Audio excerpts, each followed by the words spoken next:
Hello students, welcome to my class Chemistry Gurukul. I hope you are enjoying my videos and writing your notes also accordingly. So today students, we will discuss what is a suspension.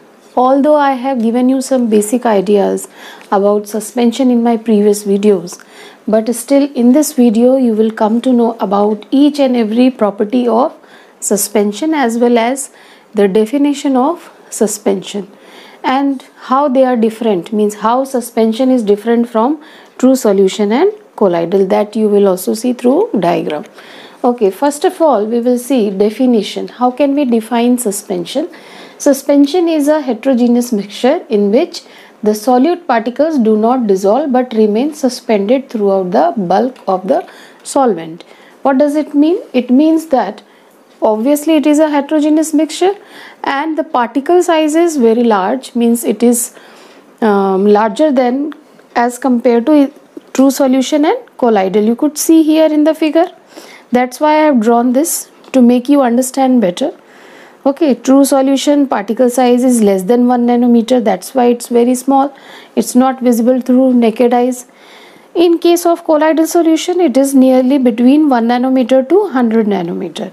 However, in case of suspension, the particle size is greater than 100 nanometers. That's why we could see the particles through our naked eyes. Okay. Now we will discuss about the properties of suspension. First property you could see here, suspension is a heterogeneous mixture. Okay. Heterogeneous mixture, this concept is clear to you, I think. Okay. Now, why the name given suspension here? Because the particles are suspended in the solvent.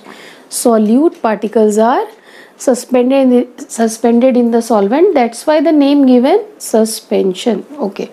Now, second point.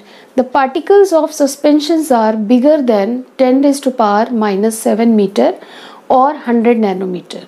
It could be also written as 10 raised to power minus 5 centimeters in diameter. Third point, the particles of suspensions can be easily seen. Just now I told you that since the particle size is greater than 100 nanometer, so that's why it's visible to our eyes.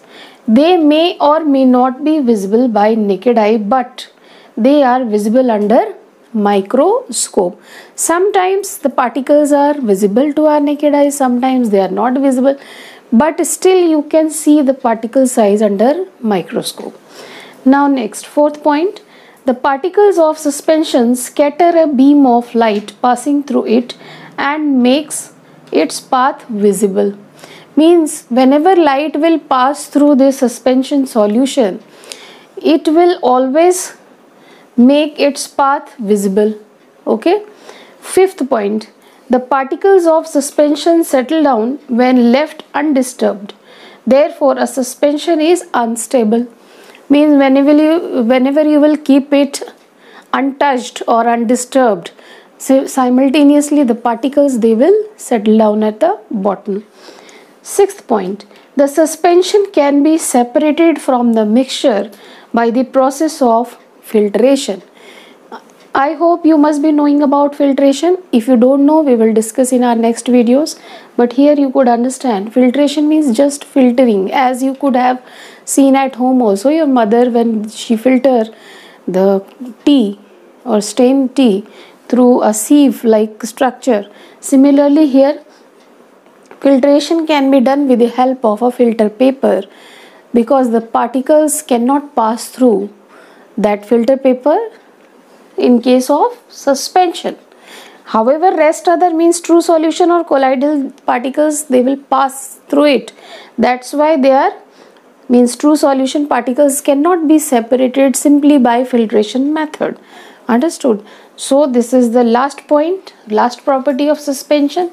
I hope you have understood this. So you can write, make a note out of it. Thanks for watching. Have a good day.